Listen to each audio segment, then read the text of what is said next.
Est-ce que ça t'est déjà arrivé? Tomber encore une fois amoureux, d'une personne qui ne te correspond pas. Quelqu'un d'indisponible, de distant, qui t'attire irrésistiblement, même si une partie de toi sait que ça finira mal. Tu t'étais promis que la prochaine fois, ce serait différent. Tu croyais avoir compris. Et pourtant, tu recommences. Ce n'est pas un hasard. Ce n'est pas un manque de chance. Ce n'est même pas un mauvais goût amoureux. Ce que tu ressens, ce que tu appelles peut-être amour, n'est pas toujours ce que tu crois. Freud, le père de la psychanalyse, pensait que nos choix amoureux n'étaient pas guidés par la raison. Ce ne sont pas nos valeurs, ni nos goûts, ni notre volonté consciente qui nous dirigent vraiment. C'est notre inconscient. Et lui, il ne cherche pas ce qui est bon pour nous. Il cherche ce qu'il connaît. Il cherche à répéter. Ce que Freud appelait la compulsion de répétition, c'est cette tendance inconsciente à revivre les mêmes schémas émotionnels, encore et encore, même s'ils nous font souffrir. Pas parce qu'on aime souffrir, mais parce qu'on essaie, sans s'en rendre compte, de guérir une blessure ancienne. Une blessure qui vient souvent de l'enfance. Tu ne tombes pas amoureux, d'une personne. Tu tombes amoureux, d'une sensation. D'une dynamique. D'une émotion familière. Et si cette émotion, c'est l'incertitude, le manque, la frustration, alors tu chercheras quelqu'un qui te la fera revivre. Tu appelleras ça de la passion. Mais c'est peut-être juste la mémoire. Si tu as grandi avec un amour instable, un parent émotionnellement absent ou imprévisible, tu as peut-être appris que l'amour devait être mérité. Qu'il fallait faire ses preuves pour être aimé. Et aujourd'hui encore, tu rejoues cette quête. Tu cherches inconsciemment des gens qui recréent ce climat émotionnel. Tu peux même rejeter les personnes stables, bienveillantes, présentes. Tu les trouves ennuyeuses, sans saveur. Tu dis qu'il n'y a pas de « feeling ». Mais en réalité, il y en a un. C'est juste que ton système nerveux ne sait pas quoi faire avec la paix. Parce qu'il a appris que l'amour, c'était l'attente, l'angoisse, le manque. Et ça, Freud l'avait bien compris. Pour lui, on ne choisit pas l'amour. On est poussé vers ce qui réactive quelque chose de non résolu en nous. Une blessure. Une attente. Un besoin. Et ça explique pourquoi tu restes accroché à des relations qui ne te nourrissent pas. Tu n'attends pas juste que l'autre change. Tu attends que l'histoire change. Tu veux que cette fois, la personne reste. Cette fois, elle te voit vraiment. Cette fois, elle t'aime sans condition. Et si ça arrive, alors peut-être que la blessure d'avant guérira enfin. Mais ce n'est pas ce qui se passe. Parce que l'histoire ne guérit pas quand tu la répètes. Elle guérit quand tu la reconnais. Quand tu la comprends. Quand tu décides de ne plus la revivre. La première étape, c'est la conscience. Réaliser que ce n'est pas l'autre qui est spécial. C'est l'émotion qu'il ou elle provoque en toi. Une émotion qui vient de loin. Et qui n'a peut-être rien à voir avec l'amour. Pose-toi cette question, est-ce que j'aime vraiment cette personne? Ou est-ce que j'aime la sensation qu'elle m'apporte, même si elle me détruit un peu à chaque fois? L'amour ne devrait pas ressembler à une lutte. Il ne devrait pas te faire douter de ta valeur. Il ne devrait pas t'épuiser émotionnellement. S'il le fait, c'est peut-être parce que tu ne vis pas une relation, mais une répétition. Freud disait que le véritable travail commence quand l'inconscient devient conscient. Quand tu regardes enfin tes choix en face. Et que tu vois qu'ils ne sont pas libres mais conditionnés. Mais une fois que tu vois tout ça, tu peux commencer à choisir autrement. À reconnaître que l'intensité n'est pas toujours de l'amour. Que le manque n'est pas toujours une preuve de désir. Que l'attirance n'est pas toujours une promesse. Et là, tu reprends ton pouvoir. Tu comprends que ce que tu appelles « tomber amoureux », est parfois une vieille histoire qui demande à être comprise, pas rejouée. Tu n'es pas brisé. Tu n'es pas naïf, VE. Tu es humain. Et comme tous les humains, tu portes des souvenirs que ton cœur essaie encore de résoudre.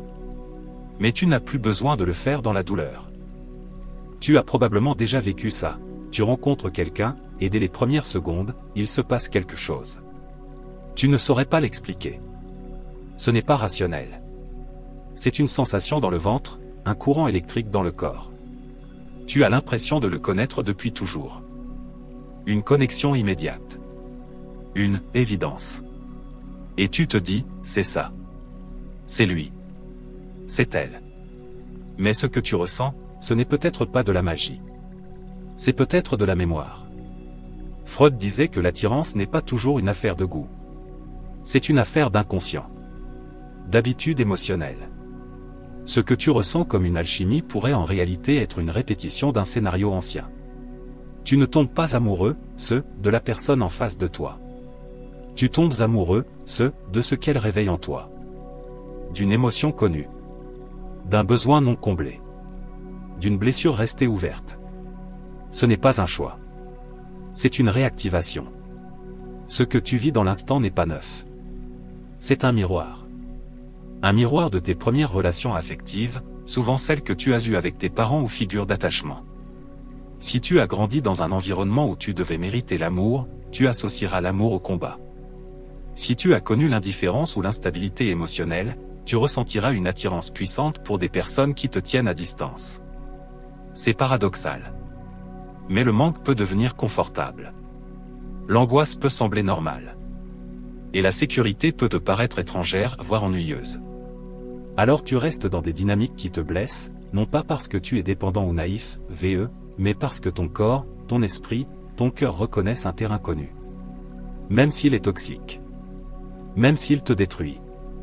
Ce que Freud appelait la compulsion de répétition, c'est ce besoin inconscient de revivre des situations douloureuses dans l'espoir, cette fois, de les maîtriser. Tu cherches à réparer ce qui t'a blessé, mais tu le fais à travers les mêmes scénarios. Tu choisis des personnes qui, sans le vouloir, appuient sur tes vieilles cicatrices. Et tu espères qu'en les aimant assez fort, cette fois, tu sauras enfin aimer, comme tu le mérites. Mais ce n'est pas ça, l'amour. Ce n'est pas une rédemption. Ce n'est pas une réparation. Et tu sais quoi? C'est pour ça que certaines relations s'arrêtent sans prévenir. Tu pensais que ça allait fonctionner. Tout était là, l'attirance, la connexion, les promesses. Mais la réalité t'a rattrapé. Parce que ce n'était pas de l'amour. C'était une tentative de corriger une histoire qui ne dépendait même pas de l'autre. Voilà pourquoi tu te retrouves, encore et encore, avec le même type de personne. Pas à cause du hasard. Pas parce que, tous les hommes, ou toutes les femmes, sont les mêmes. Mais parce que ton système émotionnel cherche à compléter un cycle resté ouvert. Et ce cycle, ce n'est pas celui de cette relation. C'est celui de ton passé. Tu veux savoir si tu es dans une vraie relation ou dans une répétition? Pose-toi cette question, est-ce que je me sens en paix avec cette personne? Ou est-ce que je suis toujours en attente, tendu, inquiet, sur le qui-vive? La paix n'est pas l'absence de passion. La paix, c'est la maturité émotionnelle. C'est la capacité d'aimer sans se perdre. C'est pouvoir respirer, être soi, sans se sentir en danger. Mais pour y accéder, il faut déconstruire ce que tu crois être de l'amour. Freud disait, tant que tu ne rends pas conscient ce qui est inconscient, cela dirigera ta vie et tu appelleras ça le destin. Et c'est exactement ce qui se passe ici. Tu crois que tu es victime du hasard. Tu crois que tu tombes juste sur les mauvaises personnes. Mais ce n'est pas le hasard. C'est une logique émotionnelle invisible, mais puissante. Une logique qui t'amène à revivre ce que tu connais, jusqu'à ce que tu sois prêt, à choisir autrement. Et choisir autrement, ça commence par faire le deuil. Le deuil de cette idée que l'amour doit être intense pour être réel. Le deuil du besoin d'être choisi par quelqu'un qui ne te voit pas. Le deuil d'une image de toi qui doit se battre pour mériter l'affection. Ce n'est qu'à ce moment-là que tu pourras accueillir un amour différent. Un amour qui ne te déchire pas, mais qui te répare. Un amour qui ne te fait pas douter de ta valeur, mais qui la reflète. Un amour qui ne te fait pas attendre, mais qui est là. Présent. Disponible. Stable. Et pour ça, il faut être prêt, à désapprendre ce que tu croyais être l'amour. À ressentir, au début, un vide étrange. Comme si quelque chose manquait. Mais ce qui manque, ce n'est pas l'amour. Ce qui manque, c'est le chaos que tu avais confondu avec l'amour. Et maintenant, tu n'en as plus besoin. Tu penses que tu es amoureux, Tu ressens ce vide quand l'autre ne répond pas. Tu ressens cette montée de stress, ce besoin incontrôlable de plaire, de rassurer, de sauver. Et quand cette personne t'accorde un peu d'attention, tu respires enfin. Tu revis. Tu te sens vivant. Mais est-ce vraiment de l'amour? Ou est-ce de la faim? Freud aurait dit, ce n'est pas l'amour qui te guide, c'est une carence. Une faim affective. Un besoin non nourri, non reconnu, qui date d'avant les relations amoureuses. Un vide émotionnel ancien que tu cherches, sans le savoir, à combler à travers des partenaires qui le réactivent au lieu de le soigner. Ce que tu ressens, ce n'est pas forcément un lien authentique. C'est parfois un manque qui cherche un soulagement. Une tension interne si forte que le simple fait d'être vu, entendu, validé par l'autre crée une euphorie momentanée. Et cette euphorie, tu l'appelles amour. Mais en réalité, c'est une forme de soulagement. Un apaisement temporaire d'une douleur beaucoup plus ancienne. Freud pensait que les besoins non satisfaits de l'enfance ne disparaissent jamais. Ils s'enfouissent dans l'inconscient. Et un jour, à l'âge adulte, ils refont surface souvent sous la forme de pulsions, de choix étranges, de dépendances affectives qu'on ne comprend pas. Tu crois que tu veux être avec cette personne en particulier. Mais ce que tu veux vraiment, c'est enfin combler ce que tu n'as jamais reçu, une attention inconditionnelle, un regard stable, une présence rassurante. Et ironiquement, tu vas souvent chercher cela auprès de personnes qui, elles aussi, sont incapables de te l'offrir. Tu tombes amoureux, de ceux qui te rappellent inconsciemment le manque. Ceux qui créent en toi cette tension familière. Et ton cerveau interprète cette tension comme un signe fort. Tu te dis, si ça me fait d'autant d'effet, c'est que c'est réel. Mais non. Ce n'est pas forcément réel. C'est juste intense. Et l'intensité, ce n'est pas l'amour. C'est la faim. Et cette faim, si elle est assez forte, elle peut te pousser à accepter très peu. Un message après des jours de silence. Un regard. Une excuse. Et tu recommences à espérer. À t'accrocher. Tu penses que c'est profond. Mais c'est juste ton système nerveux qui cherche à survivre. Parce qu'il faut le dire, quand tu es en manque affectif, tu ne choisis pas. Tu réagis. Tu t'attaches à ce qui te donne des miettes. Parce que ces miettes réveillent en toi l'enfant que tu as été, prêt, à faire n'importe quoi pour quelques gouttes d'attention. Et cette posture, tu la reproduis dans tes relations amoureuses. Tu donnes trop. Tu attends trop. Tu sacrifies trop. Et tu appelles ça aimer. Mais ce n'est pas ça, l'amour. L'amour ne devrait pas te laisser vide. Il ne devrait pas te forcer à quémander, à supplier, à patienter indéfiniment. L'amour n'est pas une course à la reconnaissance. C'est un espace. Un lieu d'accueil. De réciprocité. De paix. Et pourtant, quand cet amour-là se présente calme, doux, accessible, tu le rejettes parfois.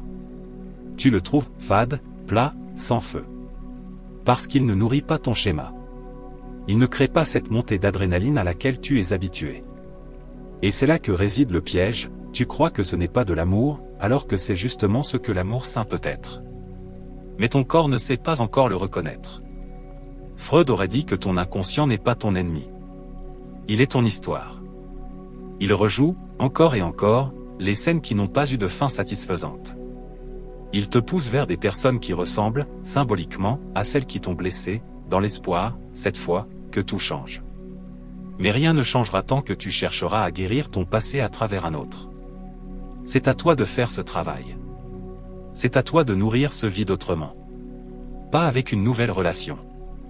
Mais avec un nouveau regard sur toi-même. Il faut cesser de croire que quelqu'un d'autre peut réparer ce que tu refuses de ressentir pleinement. Et oui, ça fait peur. Parce que ça veut dire faire face à ta solitude, à ton manque, à ta tristesse. Mais c'est aussi là que commence la vraie transformation. Quand tu arrêtes d'utiliser l'amour pour éviter ta douleur. Quand tu acceptes de sentir, vraiment. De pleurer ce que tu n'as jamais reçu. De faire le deuil de l'amour que tu attendais depuis toujours et qui ne viendra pas de l'extérieur. C'est brutal. Mais c'est aussi profondément libérateur. Parce qu'après ce deuil, il y a de la place pour autre chose. Pour une forme d'amour qui n'est pas un besoin, mais un choix. Une rencontre, et non une dépendance. Un lien sincère, et non une réparation déguisée. Et là, enfin, tu pourras aimer, non pas pour combler un vide, mais pour partager un plein. Tu rencontres enfin quelqu'un de bien. Quelqu'un qui te respecte. Qui répond à tes messages. Qui te comprend sans te juger. Il n'y a pas de jeu. Pas de montagne russe émotionnelle. Juste de la stabilité. Et étrangement, tu n'es pas sûr, d'aimer ça. Tu te surprends à penser, il manque un truc. Tu dis que c'est trop calme. Trop simple. Peut-être même ennuyeux. Tu ne ressens pas cette intensité à laquelle tu es habitué. Pas de tension, pas de doute, pas de sensation de lutte. Et une partie de toi pense, ce n'est pas ça, l'amour. Mais si, justement. Et si ce calme que tu ressens, c'était enfin la preuve que c'est sain? Ce sentiment il manque quelque chose, c'est souvent le manque du chaos.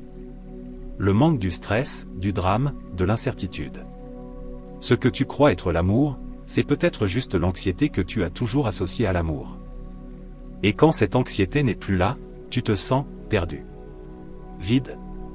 Comme si tu ne savais plus comment aimer. Freud aurait dit que ton inconscient ne cherche pas ce qui est bon pour toi. Il cherche ce qu'il connaît.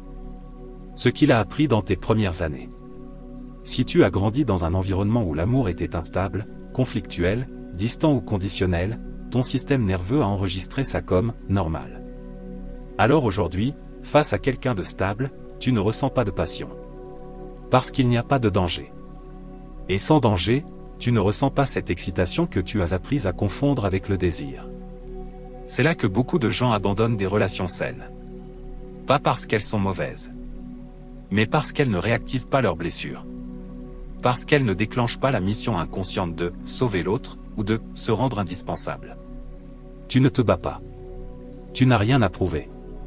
Et du coup, tu ne sais plus comment aimer. Ce que tu ressens comme de l'ennui, c'est peut-être simplement de la sécurité. Une émotion que tu n'as jamais connue. Et comme toute chose nouvelle, elle te semble étrange. Dérangeante, même. Alors tu cherches des défauts. Tu te dis, ce n'est pas assez fort. Ce n'est pas le bon. Mais en réalité, tu fuis le calme. Tu fuis ce que tu n'as jamais appris à recevoir. L'amour, le vrai, ne te consume pas. Il ne te fait pas douter de ta valeur. Il ne t'épuise pas.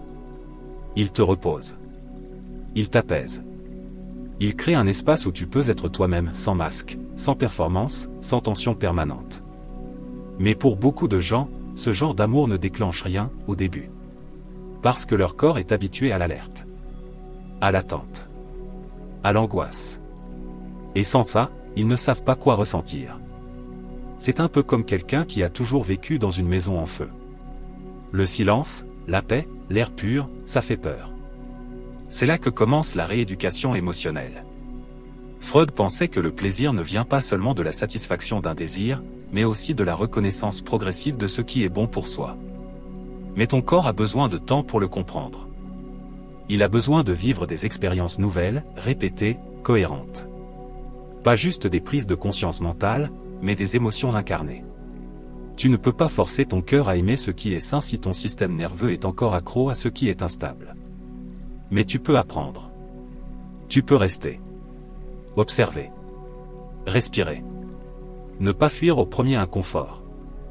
Te poser la question, est-ce que je ressens un manque, ou est-ce que je ressens l'absence de douleur? Parce que parfois, ce que tu appelles « manque », c'est juste l'absence de cette lutte émotionnelle que tu confondais avec l'amour. Et tu sais quoi? Il est possible de redéfinir ton amour. De te désintoxiquer de l'intensité. D'apprivoiser la lenteur.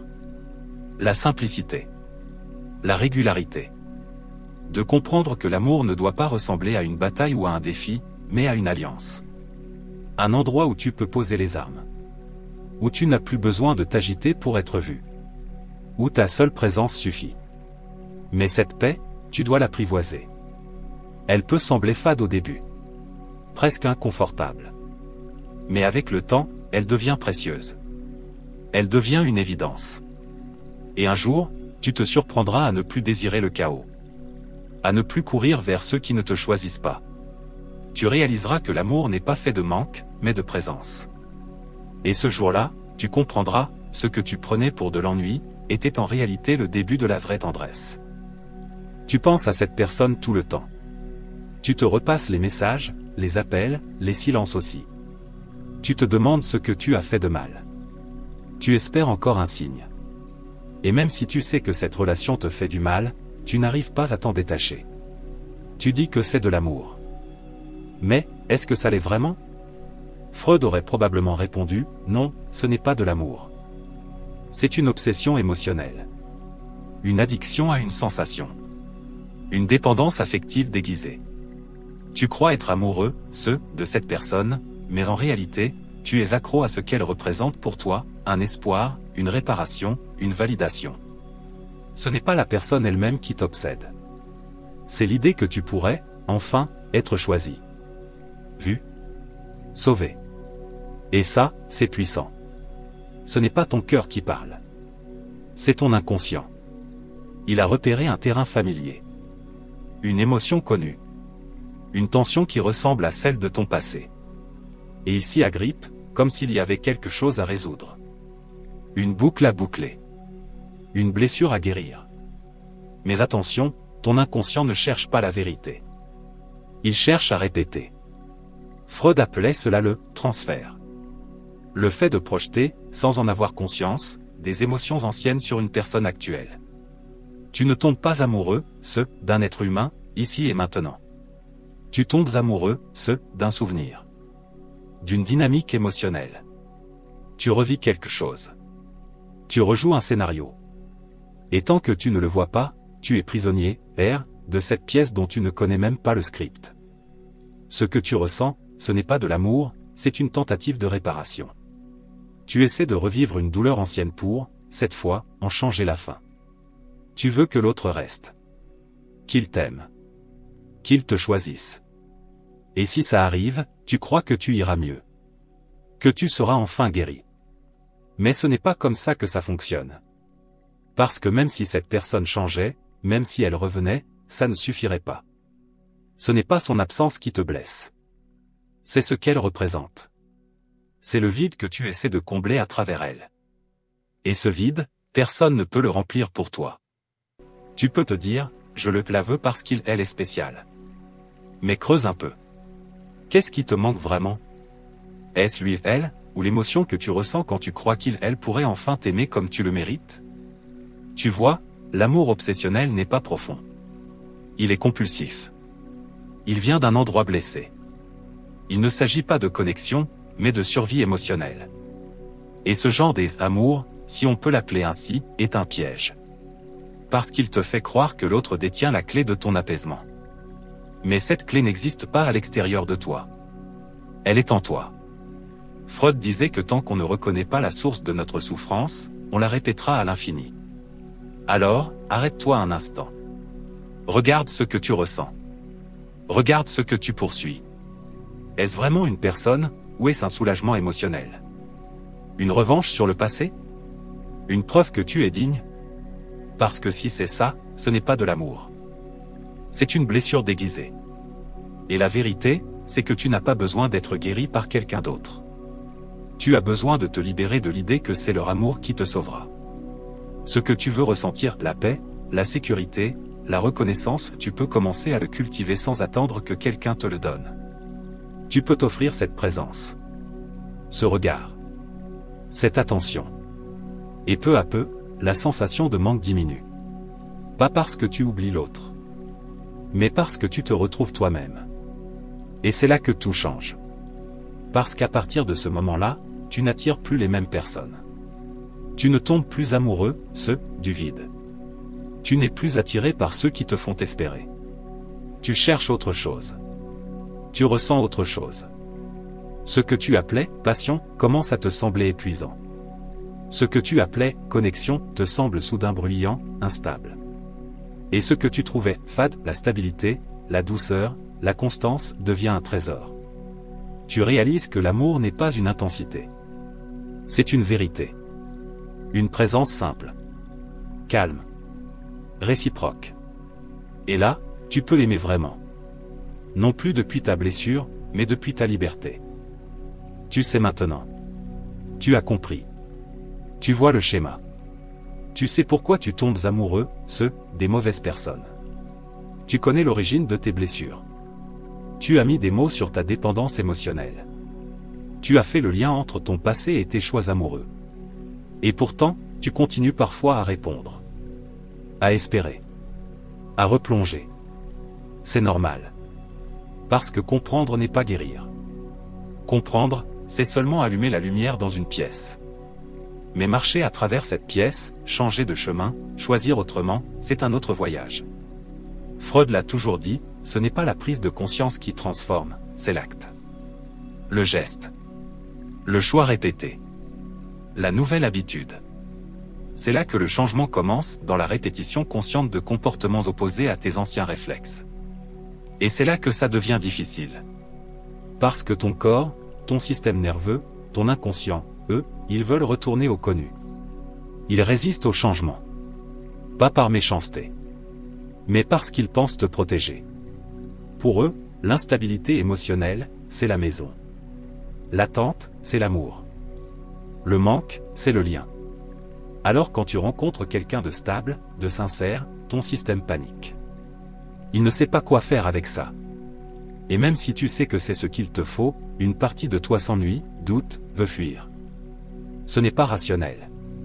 C'est viscéral. Tu es face à ce que Freud appelait un conflit intérieur, entre ton moi conscient, celui qui veut grandir, aimer autrement, guérir, et ton moi inconscient, qui veut seulement rester en terrain connu. Et ce conflit peut durer longtemps. Mais tu peux choisir. Pas de tout ressentir différemment du jour au lendemain. Mais de ne pas réagir comme avant. De ne pas envoyer ce message. De ne pas t'accrocher à quelqu'un qui te fuit. De ne pas courir vers l'intensité au moindre doute. Et à chaque fois que tu fais ce choix, même si ton cœur bat trop vite, même si tu te sens vide, même si tu pleures, tu te reprogrammes. Tu dis à ton corps, c'est moi qui décide maintenant. Pas la blessure. Ce que Freud a apporté, ce n'est pas une solution magique. C'est une invitation à faire le lien entre nos pensées, nos émotions, nos actes. À ne plus vivre comme des êtres guidés uniquement par l'ombre de leur passé. Et c'est là que ton pouvoir commence, quand tu peux dire, je ressens ça, mais je ne vais pas y obéir. Parce qu'aimer autrement, ça ne veut pas dire ne plus avoir de pulsions. Ça veut dire ne plus les laisser diriger ta vie. Au début, ce sera inconfortable. Tu auras l'impression d'être à contre-courant. De passer à côté de quelque chose. Tu te diras que l'amour te manque. Mais ce n'est pas l'amour qui te manque.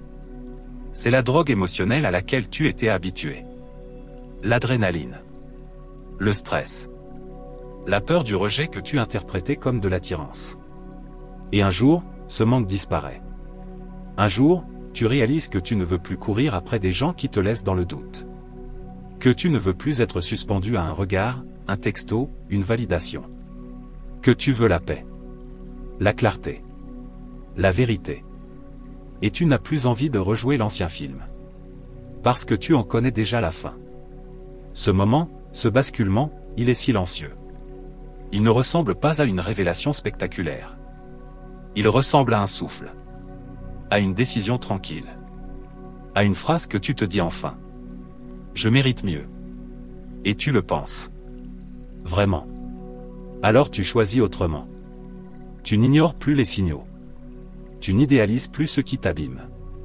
Tu ne confonds plus intensité et intimité. Et surtout, tu ne négocies plus avec toi-même pour rester dans ce qui te détruit. Et c'est là que l'amour devient possible. Le vrai. Celui que tu n'as jamais appris, mais que tu peux apprendre. Celui qui ne te fait pas sentir moins, mais plus toi-même. Celui qui ne te rend pas dépendant, mais libre. Celui qui ne te fait pas douter, mais t'apaise. Mais pour y arriver, il faut faire le choix. Encore et encore.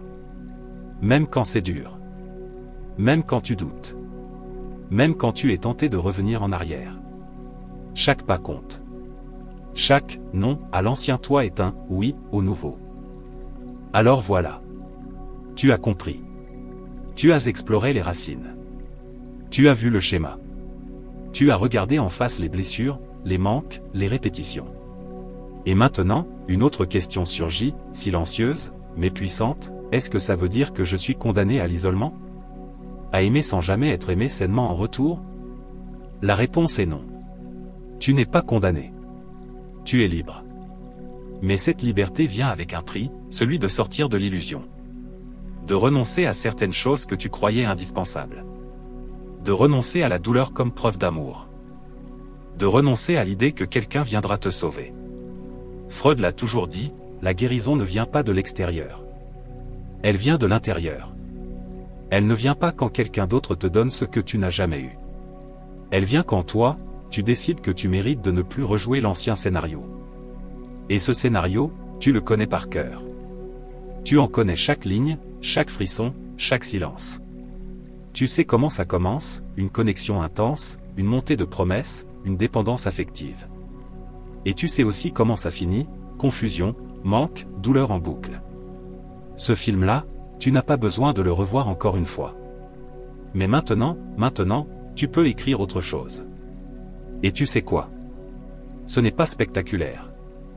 Ce n'est pas une grande déclaration d'amour. Ce n'est pas une personne parfaite qui arrive soudain et guérit tout. C'est beaucoup plus subtil. Plus vrai. Ça commence dans le silence. Dans une décision, je choisis la paix. Même si elle ne me semble pas encore naturelle. Tu verras, au début, ton corps proteste. Il veut l'adrénaline. Il veut les papillons. Il veut le frisson de l'attente, le drame. Mais ce n'est pas de l'amour. C'est de la mémoire. Et tu n'es plus obligé de lui obéir. Tu n'es pas obligé de répondre à ce message. Tu n'es pas obligé d'idéaliser quelqu'un qui ne te voit pas. Tu n'es pas obligé de confondre l'angoisse avec le lien. Tu peux attendre. Apprendre. Observer. Tu peux rester avec toi, même quand c'est inconfortable. Parce que ce vide que tu ressens parfois, ce n'est pas l'absence d'amour. C'est l'absence du chaos auquel tu étais habitué. Et ce vide, il ne va pas te tuer. Il va te libérer. Un jour, quelqu'un va arriver. Et cette personne ne va pas te bouleverser. Elle ne va pas te faire douter. Elle ne va pas allumer des alarmes dans ton ventre. Elle va juste être là. Simplement. Doucement. Présente. Et tu penseras, c'est étrange. Je ne ressens pas cette folie habituelle. Est-ce que c'est vraiment ça, l'amour? Et la réponse sera oui. Parce que l'amour n'est pas censé te détruire. Il est censé te construire. Il n'est pas censé te brûler. Il est censé t'éclairer. Il n'est pas censé te rendre malade de doute. Il est censé t'aider à respirer. Mais pour ça, il faut que tu sois prêt, à le reconnaître. Et pour le reconnaître, il faut d'abord te reconnaître toi. Te choisir. Te valider. Te comprendre. T'aimer. Même avec tes failles, tes peurs, ton passé. Tu n'étais pas brisé. Tu étais conditionné. Tu rejouais une scène. Mais maintenant, tu en sors. Tu prends la plume. Tu changes le scénario. Et même si c'est lent, même si c'est fragile au début, c'est réel. Tu n'as plus besoin de mendier l'amour. Tu n'as plus besoin de te travestir pour être aimé. Tu n'as plus besoin d'être moins pour recevoir un peu. Tu peux être entier, père. Tu peux être vrai. Et tu peux rencontrer quelqu'un qui te voit comme ça, non pas comme un projet à sauver, mais comme une personne à aimer. Tranquillement. Complètement. C'est ça, le vrai départ. Pas une fin de conte de fées. Pas une scène dramatique. Juste toi, debout, face à toi-même. Et cette phrase simple que tu te dis, peut-être pour la première fois avec sincérité. J'ai mérité mieux depuis toujours. Maintenant, je suis prêt, à le recevoir.